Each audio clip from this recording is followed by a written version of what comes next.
All right. Hi, everyone. Welcome to Fuck Wellness. I'm Mallory. I'm Makena. And Laura is not with us today, but we are really excited. This is our final episode of our month of Pride. So we've had a bunch of really great episodes and a bunch of different perspectives on Pride.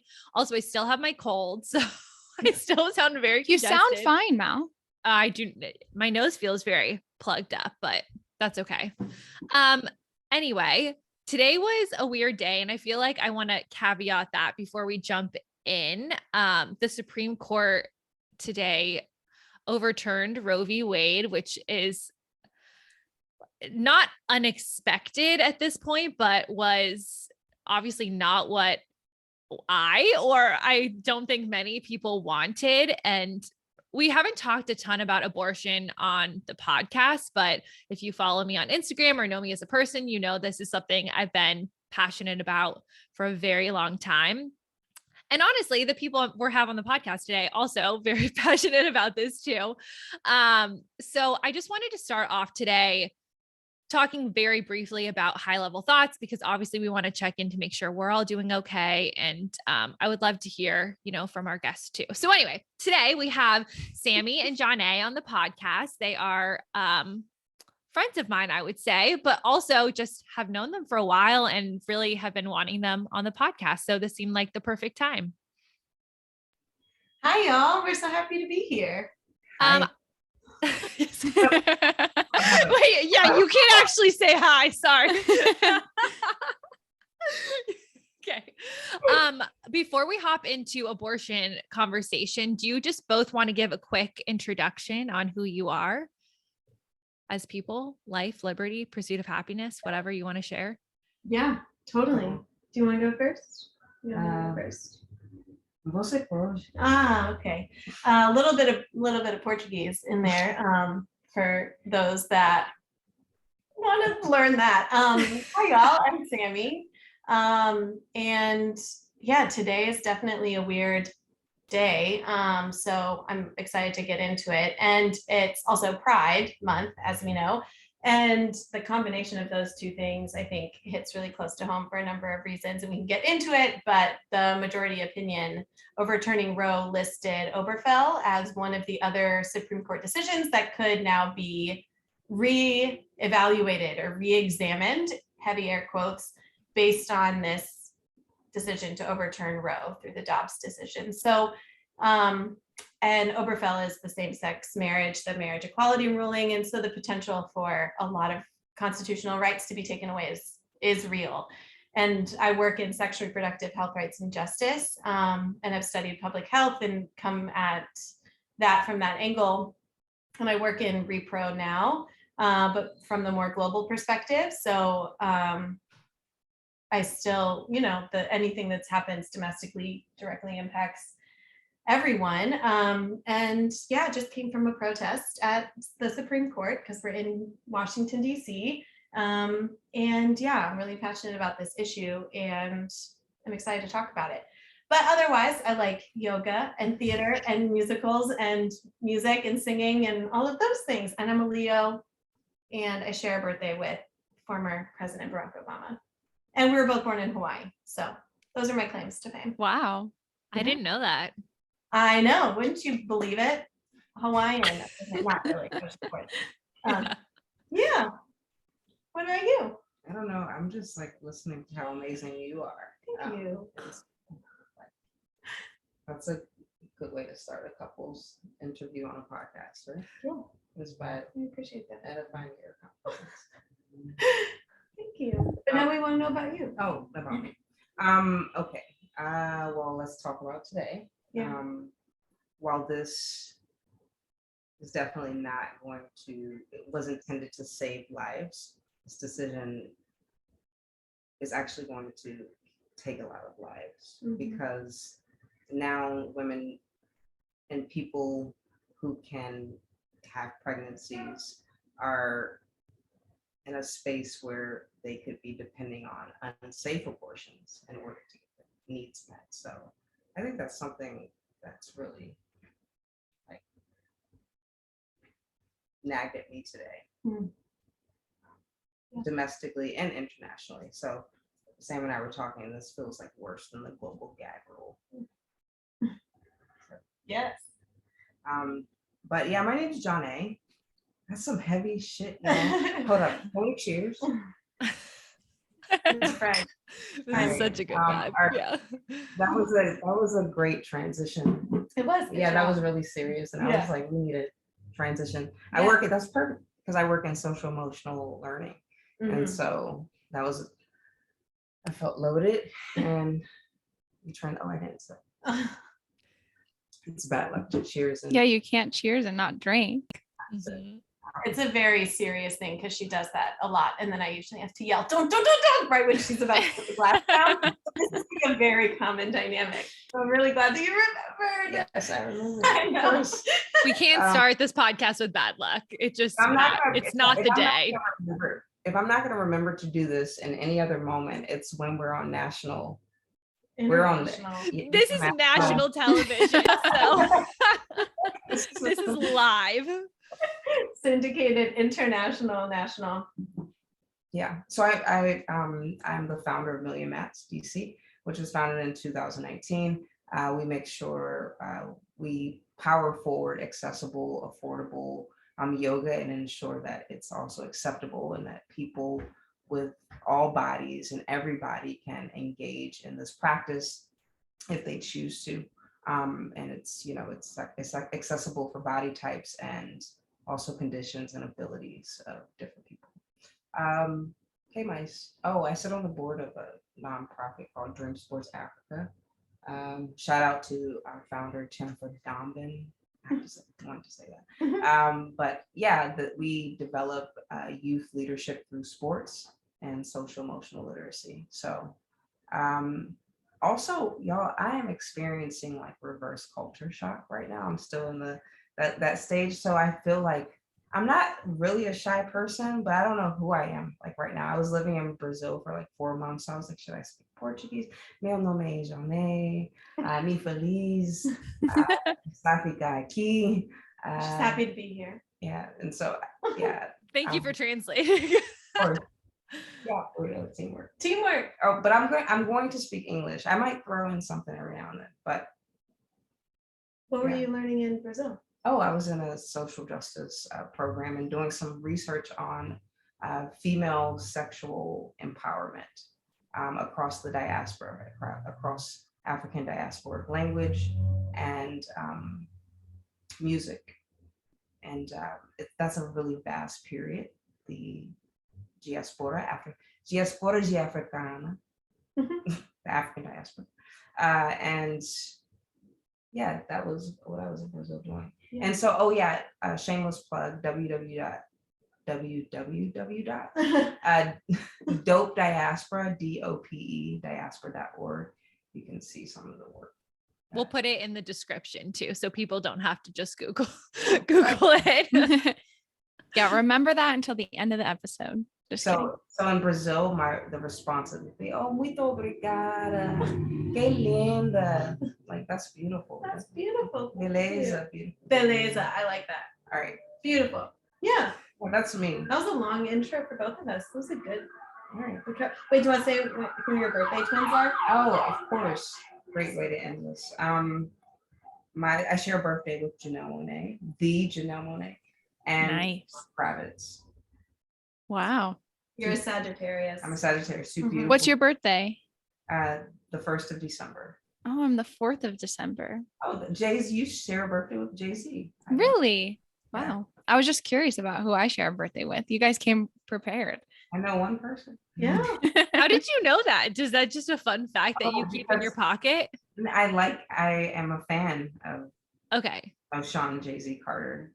And therefore, and I think that's a fellow Sagittarius thing. Oh yeah, you can always pick out other Sagittarians. Yeah, you're really good at that. Do you guys know your big 3? It's a soft skill. Yeah, I'm a Leo Sun, Virgo Moon, Capricorn Rising. Wow. Yeah, I looked it up on my 30th birthday, 31st. I think so. Yeah. What about you? I'm a Sag Sun, Virgo Moon, Capricorn Rising. We're both Virgo Moon, Capricorn Rising. I know.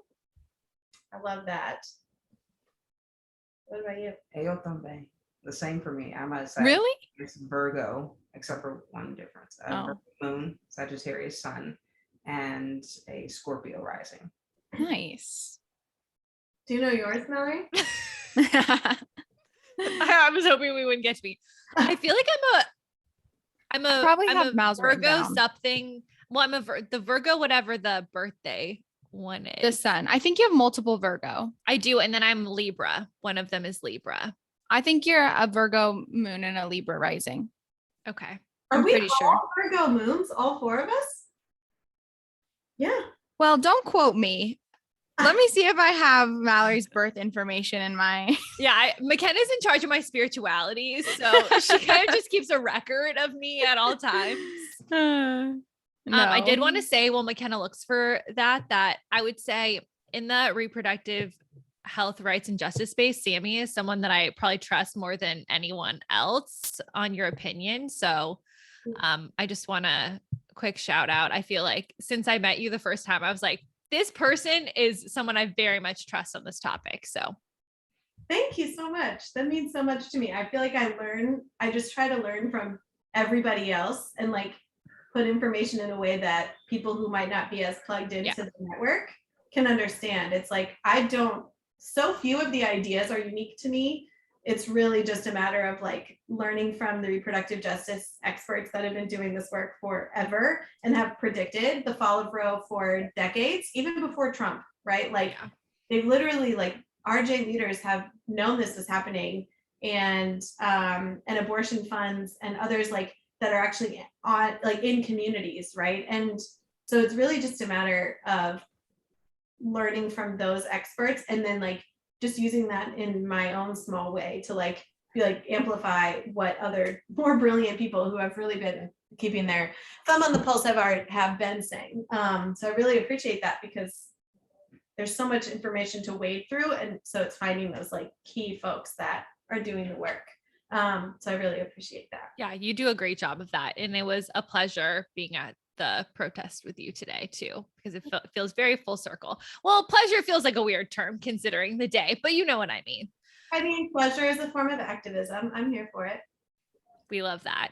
Yeah. Anything else that either of you would like to say about today before we hop into Pride? I don't think so. What about you? I'm working on a song about today. I'm working on True. just I coming. love that. Yeah, TBD. Watch this space. We all express ourselves differently. That's the Mhm. beauty of Yeah. Yeah. When I got Can I- home from Sorry, go ahead. You go. Well, and when I got home from the protest just now, she had this beat playing on loop, and I was like, okay, it's happening. And she's like, this is what I've come up with. And it was so great. So I can't wait to hear the rest of it.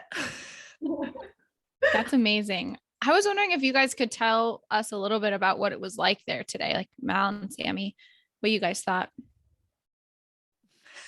I mean, if I'm being candid, I've never been a super big protest person. Like, I feel like I don't like groups of people. Like, I've never really liked crowds. So I'm never like excited to go to a protest because I just know I'm going to like be uncomfortable. But I did feel like it was really nice for me to be there today, especially with like two of my closest friends in this space who like I feel like our friendship has been deeply bonded over our passion for abortion. So that felt really good. And just to have some of that time to kind of be close to each other on a day that isn't great. But yeah, I don't know. It wasn't crazy. I mean, there was a lot of people there, but it didn't feel like dangerous or scary or anything, like very, very safe. Yeah, I don't know, Sammy, what did you think? Yeah, I thought the same. And as we were there, there was definitely more and more of a police presence and security presence, and they had already basically walled off SCOTUS with the giant big fences, and then they were putting up barriers even in front of the fences, so you couldn't even go up to the fence. And I feel like I totally agree that it it wasn't, I mean, the mood was not lighthearted, but it was like more like, okay, we're all in this together. Everybody's kind of on the same page. There were some, you know, you always have the posters that have the coat hanger language, or like forced pregnancy is female enslavement. Like you always have these types of arguments that are no longer helpful, that are actually harmful and don't align with the current reality that we're in. And so, you know, that is just par for the course. And I didn't see a lot of antis there. There's one kind of walking near us, but it's always kind of as things wrap up that things start to get weird, from what I imagine. So I was happy to leave at 4:00 to be like, okay, I've been here, I've yelled a bit, you know, chanted with people who are like-minded, and then you always can rely on antis to stir up stuff and then blame it on pro-abortion advocates. So I was like, no. Yeah.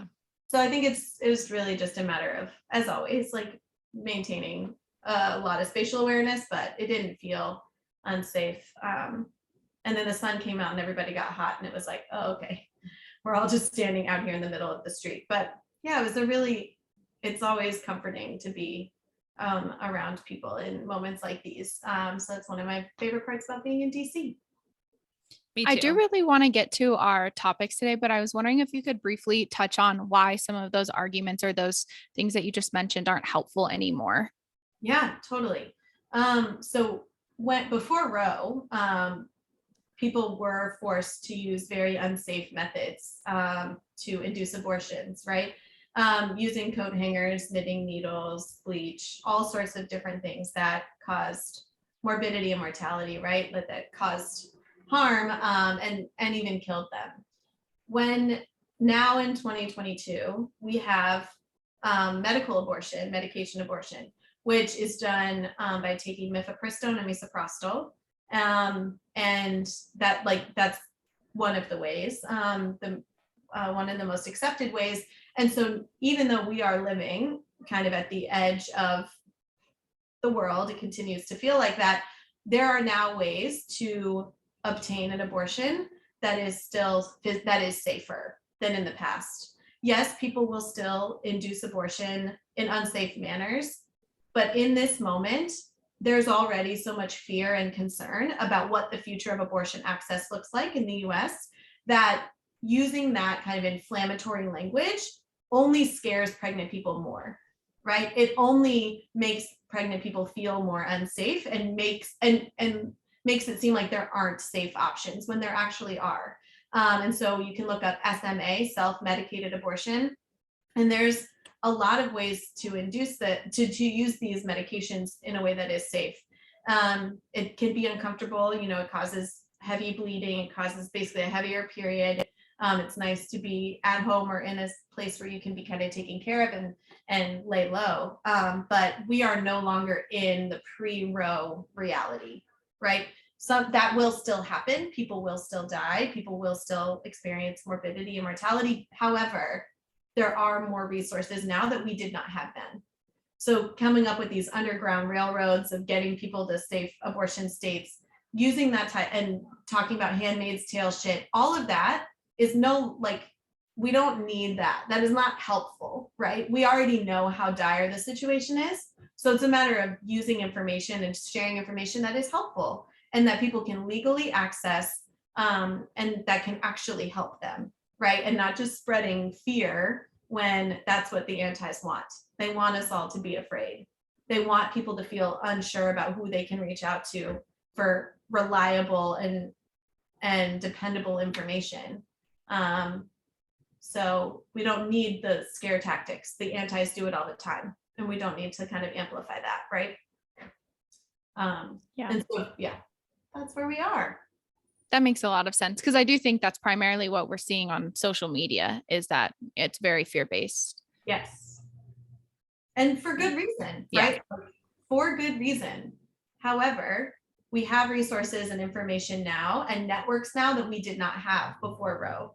And so it's really a matter of not necessarily just going to the big national orgs, but looking up who your local abortion fund is, looking up things we can share all these resources in the notes of the podcast, but there's like looking up repro action, looking up I need an A, looking up all of these resources that have been put in place specifically for this moment, because this is not out of nowhere to those that have been monitoring this space. So we have ways to keep people safe and protect people's rights, even if they're not legally protected in a person's state. Yeah, I think also, and you guys can correct me if you feel like I'm off base, but the idea of people kind of jumping to these big conclusions when something like this happens is totally normal, because I don't feel like that information is always the most accessible. And so instead of feeling like, for me, like, I don't even know about all of this. And I feel like I'm pretty aware of a lot of things. And so it's like, there's a level of shame. I think I feel like, oh, well, how come I didn't know about all of these other options and exactly how it's going to work out? But it's like, that's for a reason. Like it's meant to be, so you don't fully understand. And I really love, I don't know, that everyone here is so passionate about making sure that information is accessible. And yeah, it's important. Definitely. Yeah, this is all on purpose. None of this is by accident. Yeah. They want us all to be fragmented. They want us not to trust each other. They want us to not know who's reliable. That is literally the design of the anti. So just not being afraid to be clear, about what the information is and who's a trusted resource to get it from. Is really important right now. So yeah. Okay, well, we can pivot. Pride. It's Pride Month. What a smooth pivot. All right, you both are ready for the hot seat? You ready? Yeah, dude. Yeah. Johnny is like, To be clear, I don't think we fully made it super clear that you guys are a couple. I brought some empowering question cards in case we need them, but it seems like they're prepared. Oh. No, bring in the question cards. I don't mind. Well, the first question, I feel like, Makena, do you agree? I feel like it kind of makes it clear that they're a couple and they can explain it. Yeah. Okay, so our first question is, how did you meet? And I'm going to say, since you are a couple, how did you meet? This is a great story. I love this question. Continue. Do you want me to do it? We'll say so we're in an apartment, right? We're not flexing on you, but while she tells you her version, which I can hear literally through the wall, I'm going to go to the restroom really quickly. Okay, so literally, this is human. We're just human. We love honoring biological needs. We're a huge fan on the pod of that. Yes. Você pode continuar. Sí, I said okay. you can continue. Entonces, gracias. Okay. Okay. Yeah, we're like I speak Spanish, she speaks Portuguese. We're just figuring it out. Okay, so this is how we met. So the day is Sunday, April 7th, 2019. Before so much of this happened. And it was a Sunday, and I'd taken myself on a date, and I decided I was going to go to a yoga class. And I showed up early for the class, which I am never early to anything. That is like a chronic problem of mine. I'm always like 5 minutes late to almost everything, including this podcast recording, as we know. So we're all just on brand with ourselves. So it was a Sunday. I show up a few minutes early, and the door to the studio wasn't open yet. And so I'm standing there on my phone, just like chilling, waiting. And Johneè comes rushing in the door a few minutes later, and she's like, "Oh, I'm so sorry, I'm a few minutes late." And I was like, honestly, I'm never early, so please don't apologize to me. Like, you have nothing to apologize for. And she unlocks the door, and I like go in the studio behind her. And she was like, "Yeah, I just came from church, and it's Lent, and da da da da." And so we had never met. I'd never seen each other before. And then she asked me, she was like, well, what are you fasting from? I said, "So what did you give up for Lent?" And then I was like, immediately said, "Oh, I'm sorry. I don't know you. That's a very personal question. Right. I shouldn't ask you that." To which she responded, "Oh, don't worry. I'm just giving up lust, but really I only lust coffee, so." No, you said it like this. You said, "I gave up coffee, and lust. But I find that I'm really just lusting after the coffee, because you said coffee first, and then lust was like, and I was like, oh, okay. So then I said, well, did you know that if you're Catholic, apparently they say you can have whatever you gave up for Lent on Sundays. And I was like, it's a Sunday, so technically you can have coffee today. To which she said, technically you're right. and then you said, I said, well, how about after this yoga class, we go get dirty chai lattes from Dolcezza. I don't think I said Dolcezza, but in brackets. in Jack. This is so smooth. Wait, this is Are you kidding me? What? No, literally, right? And so, and Serio. it wasn't a hitting on thing. No. It was completely like platonic in my mind. Like I was just focused on teaching the yoga class. And I was like, how many people do you think are going to be in this class? Yeah, And you were like, I know I don't normally teach on Sundays, so I've never taught this class I was before. substituting for someone. How many people do you think? And I was like, I think there'll be 11. And she said 7. And there were 7 people in that class. So I won. Wow. And then she taught the class. It was very, very hard. Johneè is an incredible yoga instructor. I was stuck. No, you really are. And her classes are very, very, very difficult. So I was like trying to keep up, and it wasn't And accessible. no accessible. Yeah, no, of course. And So accessible. Accessible, but also very challenging. So I was like really trying to do it. without modifications. No, you give modifications. modifications. So then the class ends, and I come out of class, and I went into the locker room, and I come back out, and I felt awkward because I was like, maybe she was just saying that, like maybe it was just like maybe she doesn't actually want to get coffee. So I was like kind of like lingering, and then and there were a bunch of other people in the studio at this point. So I was like, hey, like, do you still want to do the coffee? Like, no pressure.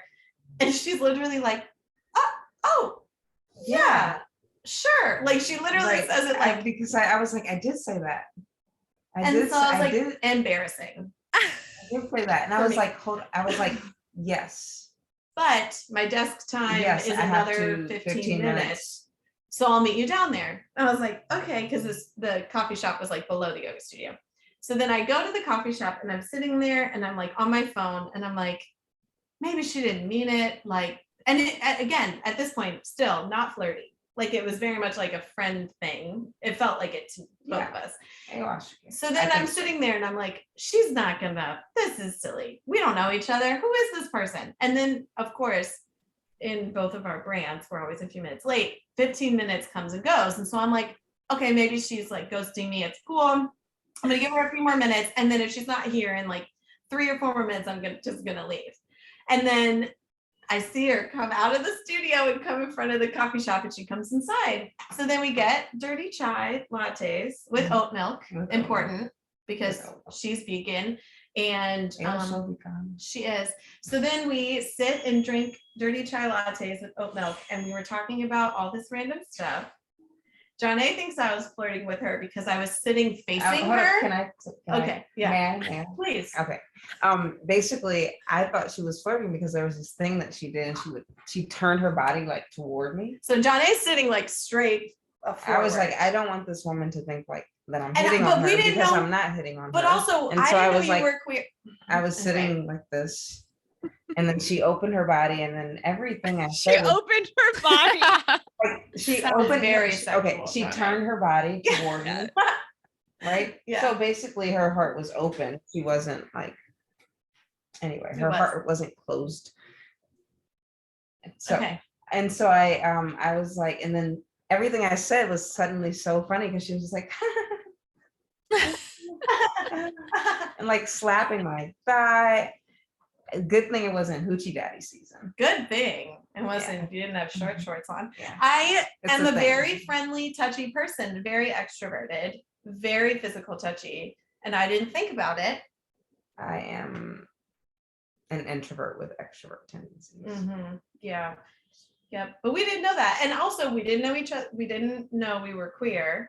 Like each other was queer. Right. So then it was like this For each kind other. of thing. Like No, we just didn't know in we general. were queer. I didn't know you were queer.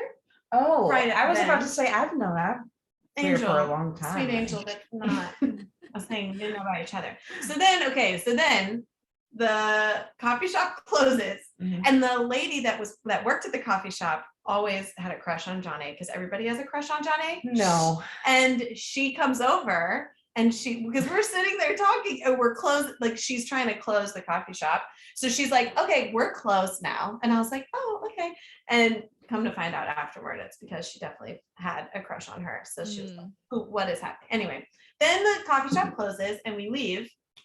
And this is in Chinatown, downtown DC. Mhm. And we were walking out of the coffee shop and Nay was like, where are you going? And I was like, oh, I'm going to go catch the bus to go home. And the bus station's right next to the metro. She was going on the metro. So she's like, oh, I'll walk you. And then we're walking the two blocks to the metro bus stop. And we hear music playing. Vanny. And it's this performer from DC named Vanny. And we hear them. And I was like, oh, that's Vanny. And she's like, I love Vanny. And I was like, me too. And so then we go and stand and listen to Vanny for a bit. And of course, we are both waving to Vanny because we know her.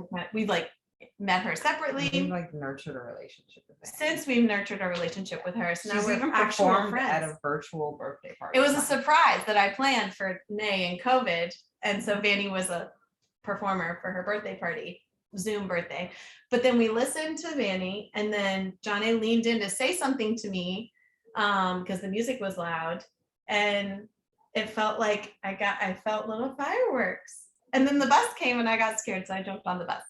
Okay, bye. And then I got on the bus. And she sent me a song by Secret. Because we had talked about music, and you had both Spotify and something else. Apple Music. And I was like, screw Apple Music. Spotify all the way. Spotify's the best. And I was like, well, I could save money. And just have one. And so then we started sending each other songs. And I was like, well, if I'm only sending her songs, I don't need Apple Music anymore. Mm-hmm. And so I sent the song by Secret. Yeah. If this... How does it go? Which one is it? No, not basic. Not that one. It was the other one. Something about the way you kiss.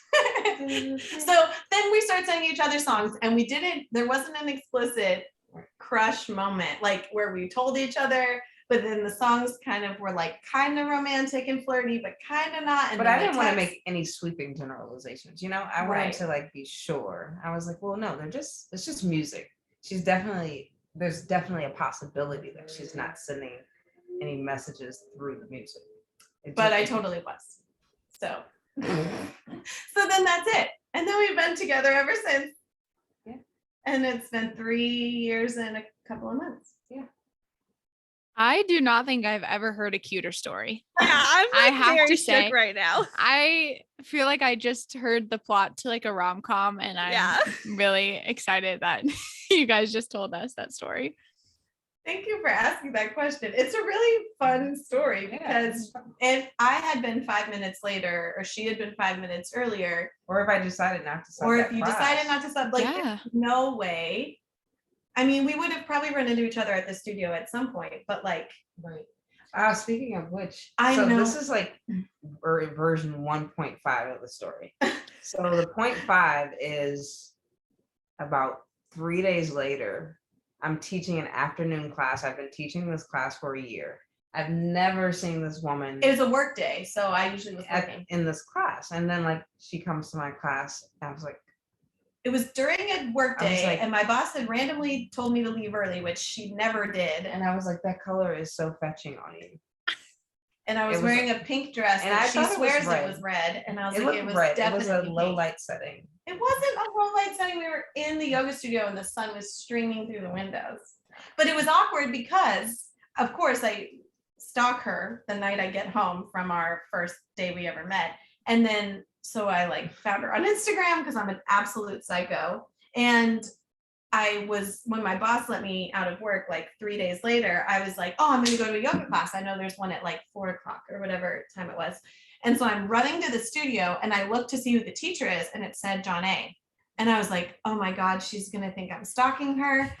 She's going to think that I'm crazy. And we only see each other once. And oh my gosh, what's she going to think? And so I'm really awkward. I thought neither of those things. Well, it's very nice because I was really concerned you were going to be like, what the hell?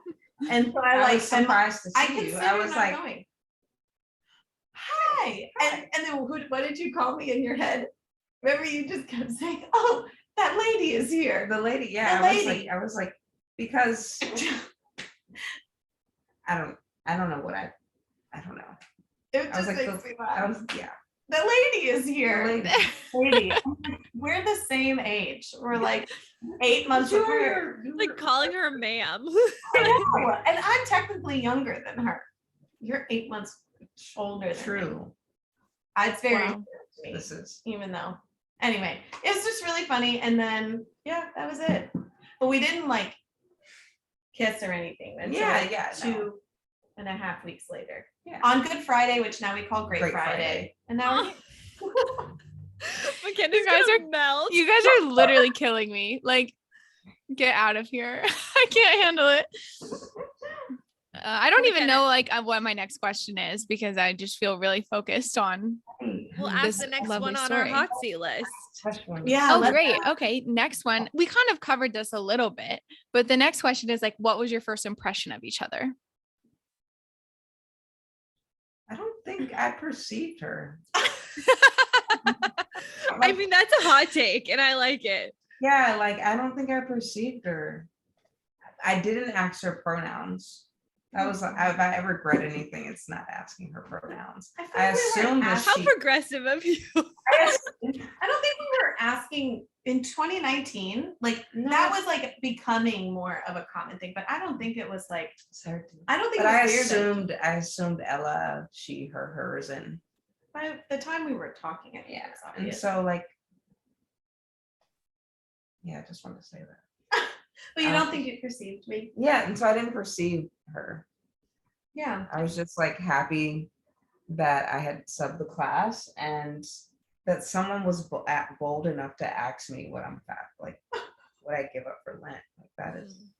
So Johneè, but was there attraction when you first met Sammy, or was there like no perception whatsoever? Well, yeah, of course she's gorgeous, but I also didn't consume her. She's not from Arkansas. But also imagine being in a yoga studio where we're wearing like yoga pants and like little tops and stuff. Listen, And you're my a professional. pronouns are she, her, her. And I touch my students, so I try not to, like in class, I literally like adjust and assist. So I've never gave myself permission to flirt with a student, which is why I was like so apprehensive. And so not because like, of course I'm like, she's a beautiful human. She's beautiful aesthetically, spiritually, like, but I was just very like maintain like a high level of professionalism because what if I misperceived the energy, right? Yeah. And then like she still has to come to class and I don't want her to feel like weird getting a just and assist from me. Yeah. I think there's definitely like a professional. Yeah. And then like eventually that once you begin to like nurture or like we began to talk more. And I think I did something. She was like, you want to have coffee? And I was like, oh, you're a 7-minute bike ride from my office. And I sent her a screenshot of a Google map with the bike route, like drawn in that little, like that cheesy, like markup. Yeah. Like you drew it on your phone? Yeah. And amazing. Then I put an emoji of the black biker girl. Yep. And I was like, I'm coming to you, boo. That's right. And I was like, right. What do I do? Like literally I have a I'm gonna get my wallet at some point, but I still have the Tim Gad. We went to this called Tim Gad, the coffee shop, the second coffee shop. Yeah. Yep. I still have mine too. Yeah. I have one more. I have to get one more hole punch before I get a free coffee. It's only been but I don't 3 want years. them to take it from me. Oh, I know. It's probably gone now, Tim Gad. Probably. I don't know. Oh, sorry. We was off topic. Okay, Sammy, first impression. I think in the moment, I was at this point where I hadn't been dating and I was like interested in potentially maybe starting to date again. And I was kind of like, all right, I'm just going to do what feels nice for me. So I was like kind of in this like headspace of being open to a romantic connection, but not like seeking it out. But I was like, okay, I think I'm ready to potentially maybe do this thing. So then my first impression, I think when they came rushing into the studio, all kind of frazzled, I was like, I feel that. Like immediately I was like, this is usually me. Running a few minutes late and being stressed about it and apologizing profusely. So then I think I was flirting with you more than you were flirting with me just in our first like interactions, because I think I don't know. I think I was just like, we have this banter going and I tried not to overthink it. But then I think when we were talking at the coffee shop, you were so cool because you get really cool and aloof and stuff. And I was like, I don't know. I'm just like straight up about things. So I think I was just like, well, I'm going to just be myself and we'll see how this goes. Okay. But I was really like intrigued by you. Yeah. And she's so pretty. So beautiful. Karen. My gosh. Thank you for just existing.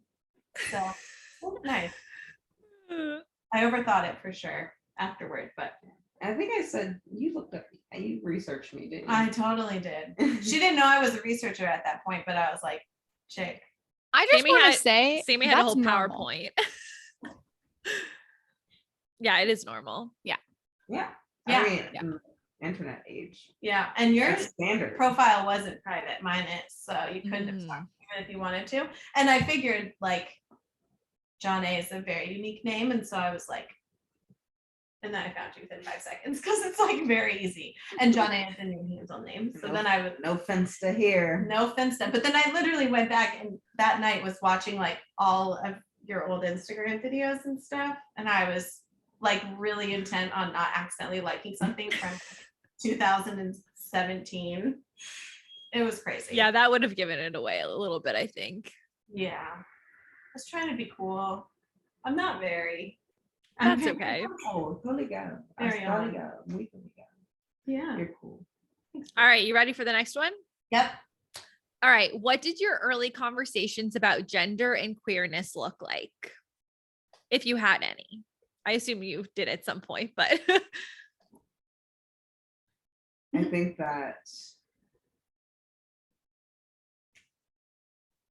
I want to start like, can I start there? Yeah. Yeah, that's fine. Yeah.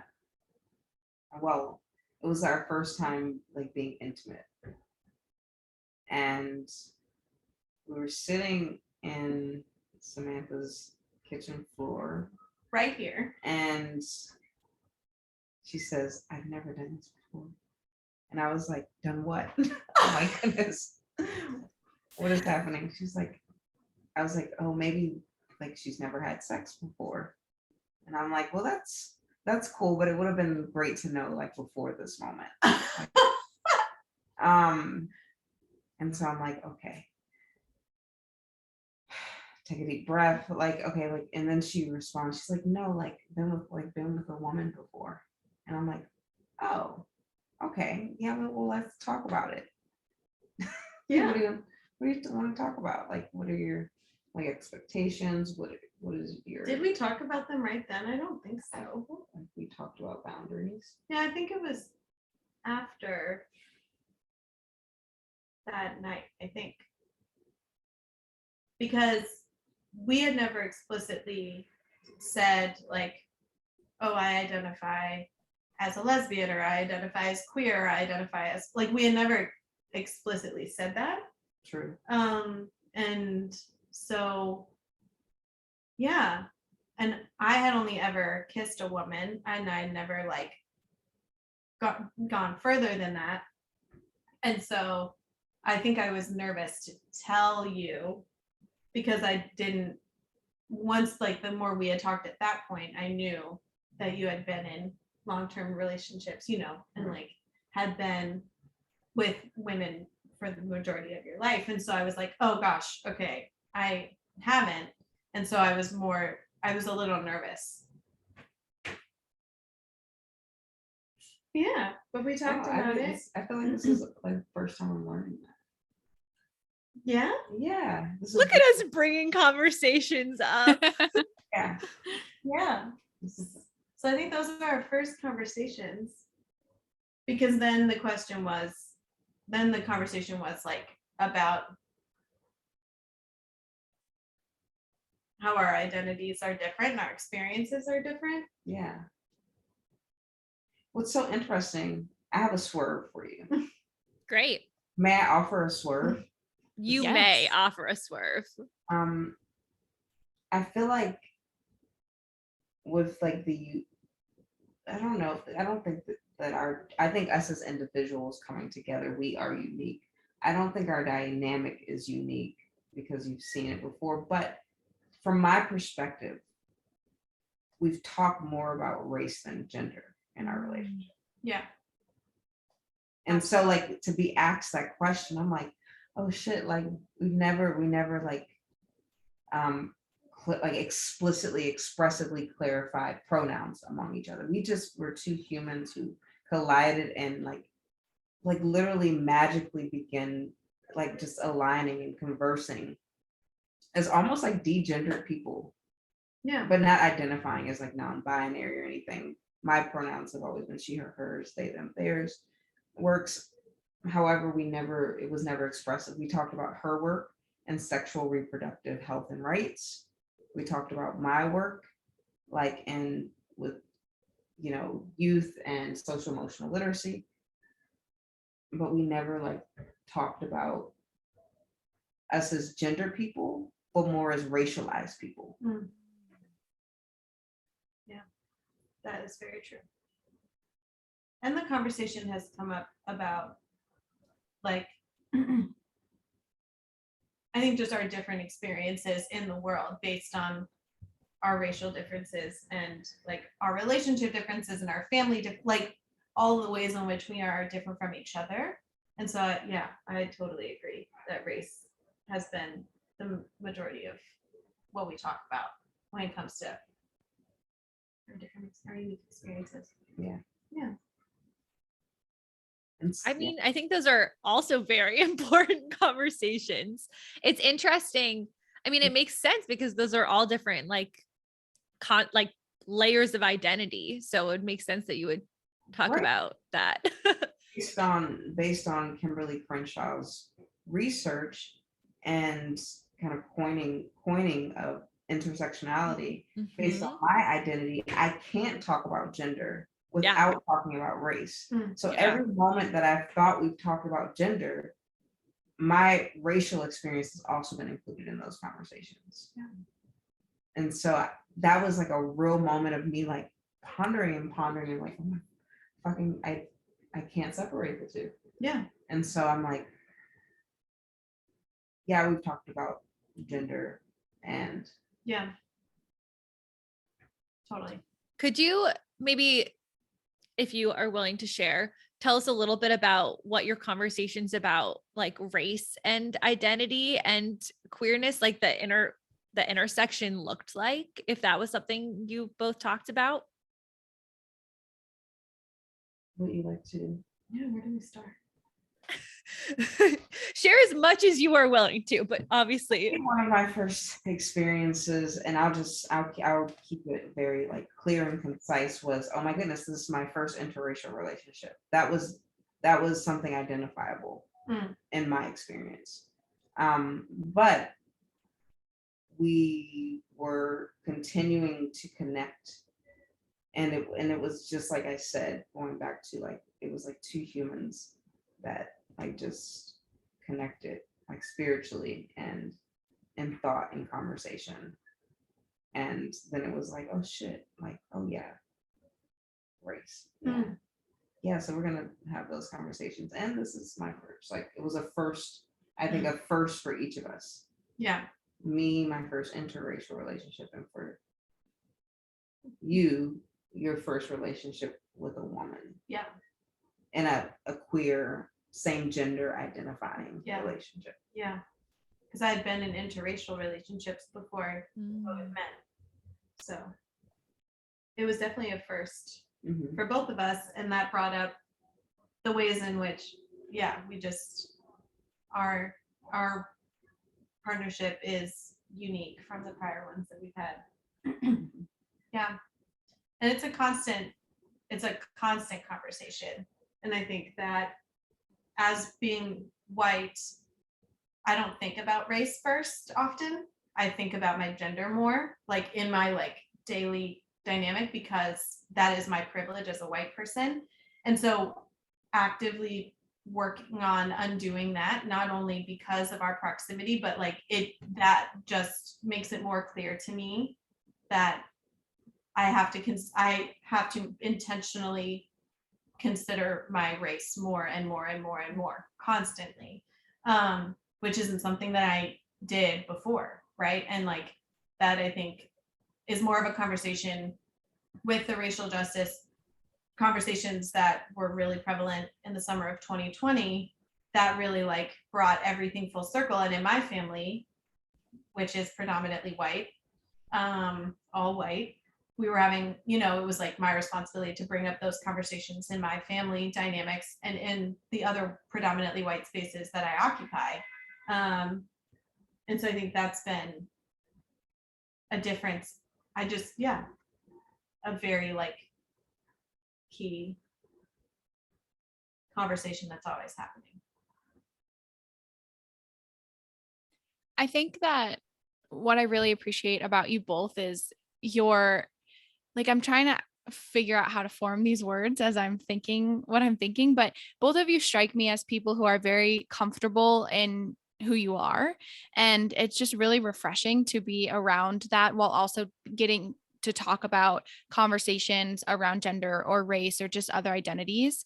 And I think I just really appreciate you guys coming so purely to those conversations in a way where it's like, yeah, this is like what we need to talk about. And this is what we're going to talk about and what we're going to share, and openly being kind of willing to let us into those experiences, I really appreciate. And in that kind of same lane, if you were talking to someone who was maybe still figuring out their identity or figuring out maybe how to talk about some of their identities, what kind of advice would you give to people who are maybe in a relationship or not in a relationship? It's a loaded question. When you say talking about their identities, you mean in a partnership, and like the nascent stages of a partnership, or just like to people in general? I guess however you would like to answer the question. If it's easier to do in partnership, because that's what we're focusing on, maybe let's do that in partnership. Okay. I think like being your identity is what stimulates or powers or creates questions. Yeah. Right. So it was never like for some people maybe in our experience, in my experience, we never like went in talking about identity, but identity is something that we uniquely live as people. So in living that, if you are with someone who approaches life with curiosity, when they encounter something within the way you are identifying and moving about in your identity, they will ask a question or they will comment on it, like not knowing, and it'll stimulate a conversation. The activity or your identity becomes a conversational piece. Well, maybe then on the flip side, because I do like, okay, let me figure out how to phrase this. I like when you are confident in all that you are and are just coming into situations such as that, how do you respond to someone who's not curious, who's not interested in those conversations? Like, I guess there's stronger boundaries, maybe if it's a family member or a friend, or maybe those people aren't in our lives, or whatever that may be. But sometimes it's people that we have to work with, or any of those sorts of relationships. Any thoughts on like that sort of scenario? Does that make sense? Yeah, it makes sense to my extent. I mean, I think you approach people with compassion to the best that you can. But also like, I'm not like, no one is like a native informant for their identity. so they don't have to like explain their identity. Yeah. Like, and so a person that may not like feel comfortable like engaging in those conversations, just kind of tying into the thematic focus of the revocation of Roe versus Wade that we started the conversation with. Like, a person like has the autonomy not to discuss what they don't want to discuss, and they can as they feel comfortable and as they feel safe. That's, yeah. And so that's my advice is, when you feel comfortable and safe, then you can talk about what aligns with you pertaining to your identity, but also know you are not, and I'm speaking to people of all identities, a native informant for your identity. I think another piece of the conversation, we're talking about the technology age, is so many resources like to excite or to like feed your curiosity, and respecting like if someone wants to talk, and asking questions diplomatically.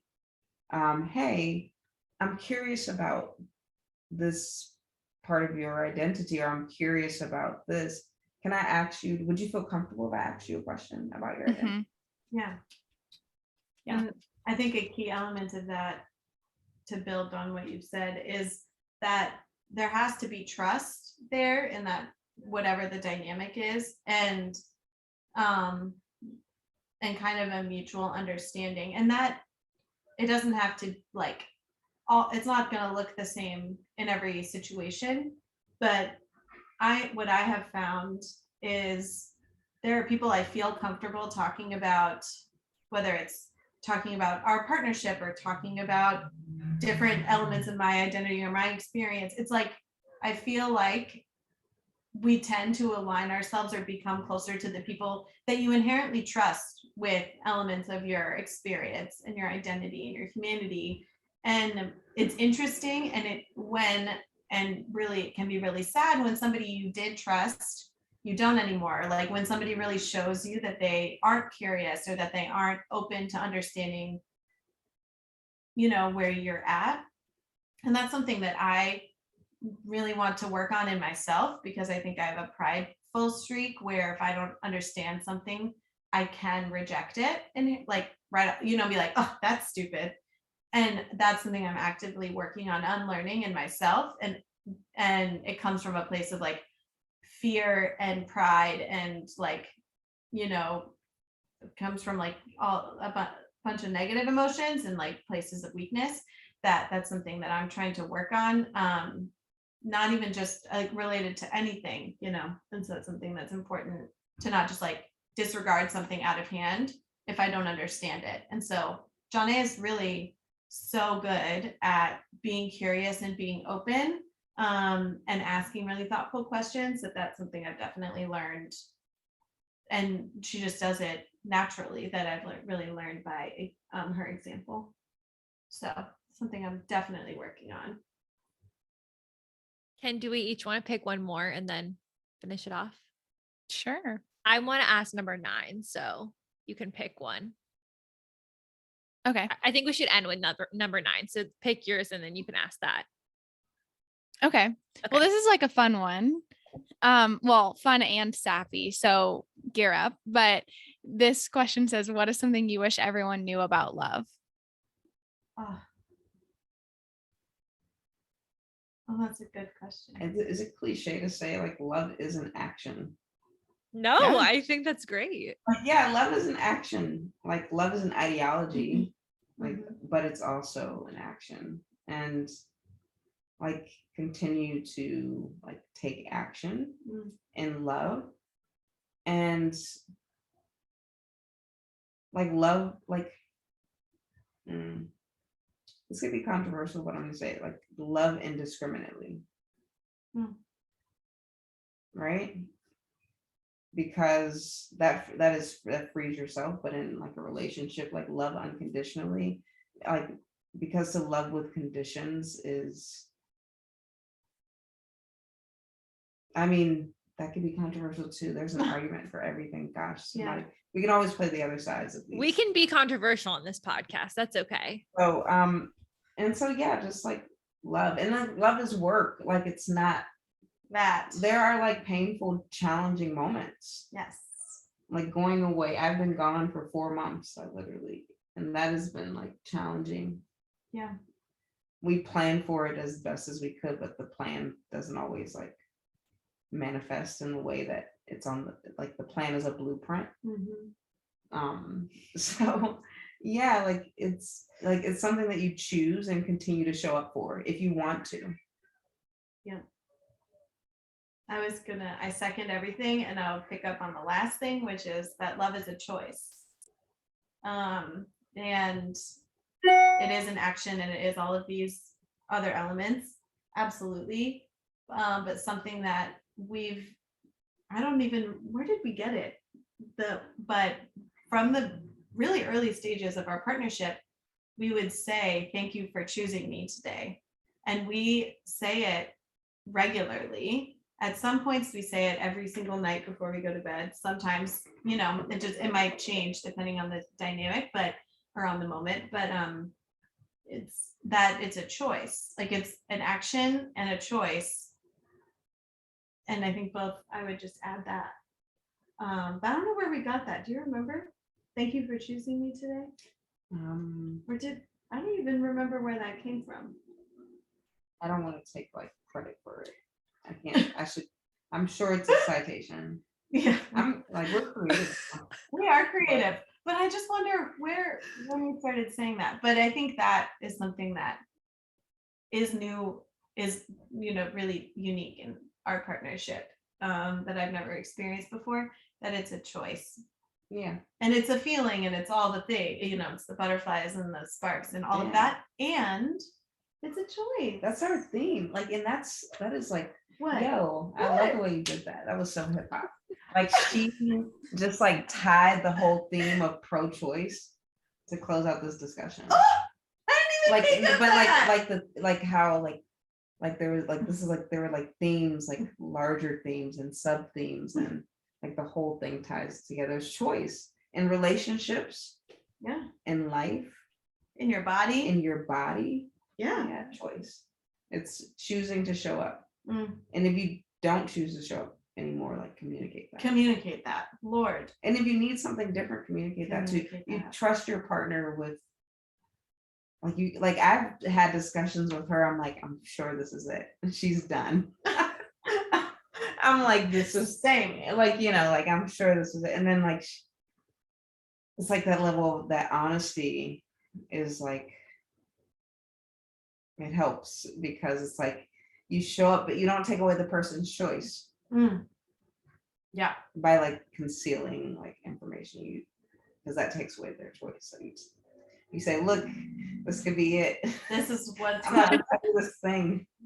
This is what I need, or this is a boundary, or whatever. Oh, and you could be like, I can't do that boundary, or I can't meet that need. And like sometimes like I think this is like a web layered conversation, because sometimes you can't meet a need. Yeah. And you accept that. Because you can't be your partner's everything. That is energetically draining and impossible, and scientifically impossible. You can't. Yeah. And that's really hard. All spaces. And that was really hard in the pandemic when we were isolating together in this apartment that's like less than 700 square feet. And it's like this big. And we were roommates and coworkers and lovers and best friends and workout buddies. And we were each other's everything in a way that, is not normal. That's not how life was before the pandemic. So. And then campus opened back up, and I was the first one of us to go back into the world. And I'm still here working remotely, like learning the different dynamic of like, oh, right. We can have we can't be each other's everything like we were. And that's really difficult. I didn't realize how codependent I had gotten in the pandemic. Oh, and so we're working on that. But that's not the question. No, but it gets deep. It gets real. Into like conflict management styles. Oh, Lord. Yeah, brutal. I feel like there's so many mic drops in there. I feel like just so many. Love is an action. Love is a choice. I feel like we had a lot of good pod titles in there. Boundaries, conflict management styles. Oh Lord. Um, Styles. Okay. I feel like you both will. I feel like the next question is very much on the same wavelength that you are currently on. So I think we can just go right into it. But what has been the biggest thing you've learned from each other? You can think about it for a second if you need, but I feel like you were kind of already starting to touch on it there in your last answer. So many things. It could be even like as specific as like skills, and then more complex in terms of like relationship, partnership things. Yeah, I think like organization, a different perspective to organizing, like as far as like spatial reasoning, I have amazing space. I feel that's a skill that I naturally came into the partnership with. But just like organization, like Sam writes everything down. She plans everything to a T. I'm organized, but I also leave a margin of like, there's like, what does my dad call it? Like this grace period where everything could go wrong. And so I leave space. I want to say chaos, but that's not right. Space is a graceful way to put it, right? Like it makes me insane. And so I leave space. I'm flexible. And I am not really. And so, but it works for me with this new skill, not new, but with you helping to sharpen my tool of organization. Yeah. Is that the greatest thing you've learned from me? I don't know why I asked it like that. Jeez. I want the biggest thing, TM. Biggest thing. Biggest thing. See, I totally. Yeah. Logistics. Logistics. Like that is, logistics are like goddess. That is a really big thing. True. You're right. You are so right. And not everybody has that skill. Like that is, it's changed my life, Samantha. That's amazing. Because it really just shows our different level, how we just approach things differently. And I think what I have really learned from Johneè is not to have a scarcity mindset, because I have a scarcity mindset and I don't know. I know a lot of the reasons why I have that, but I think the way that Johneè moves in the world, she has this like, it's not necessarily like a sense that everything's it's a sense that things are going to work out as they're supposed to. Like this faith in that things will end up how they're supposed to. And I have this weird scarcity mindset where I like assume the worst thing is going to happen. And so it's really incredible to be in such close proximity to someone who just sees, like, has this faith that things are going to work out. So I think that's what I've learned is like, I organize and structure things as a way to control it, right? Because I'm like stressed that things are going to go wrong and the worst thing is going to happen. And so I think we balance each other in that. I learned from you to like appreciate that space for things to happen as they're going to, because that's really hard for me to let go of. So I think that really builds on both of our pieces. Yeah. I can't imagine a better ending to this podcast. So I feel like that was a beautiful ending. Thank you for having us, y'all. Yeah, Thanks so much. A pleasure and a half. Yeah, I just want to say thank you so much for sharing all of that, and really, like, honestly, the presentation was also gold. I feel like you both have a very funny banter that is very fun to witness and be around. So yeah, I had a blast. Do you have anything else you want to promote or share or anything before we finish up today? Anything to promote or share? Yeah. for bookings. Or Shut up. My media manager can be found at. our email is sammy.johneè@gmail.com. That's true. We did create a joint email because we got a dog in the pandemic, and unfortunately, we couldn't keep the dog, which was one of the most devastating She things bit ever. a DC police officer. She did bite a DC police officer. Don't tell anymore. What? They have to invite us back to know. Oh, to know all the rest of the story. Wow, really teasing us there. Yeah, really. But we did create a partnership email, which is really funny because I was like, oh, this feels so old. Like it just feels like a weird adult thing to do. So we do have a Sammy. But it's also like a branding thing to do. Oh, is it branding? This is the beginning of your brand. Exactly. It's really Oh my gosh. This is really nice.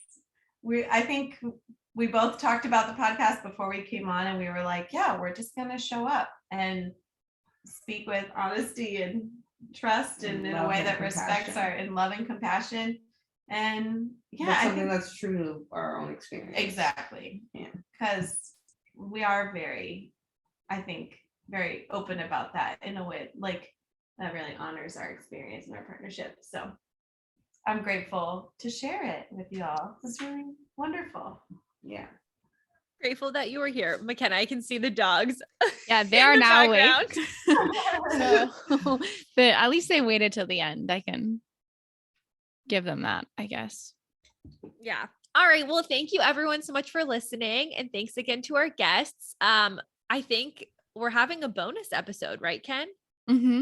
Yes, we still have one more bonus episode this month. It will come out on Friday. So this is Wednesday. It'll come out on Friday. And so make sure to listen to that too. So 6 episodes of Pride, right? Yeah. Wow. Our most ever. So many episodes. We got double thumbs up from the guests. Anyway, so make sure to listen to that one. If you haven't listened to the other ones this month, they are amazing. And we will see you also next week for our new theme. Thanks, Yay. everyone. Thanks, guys. Thanks, friends. Ciao. Bye. All right. Let's stop the recording. Wait, where's the recording button? I can't believe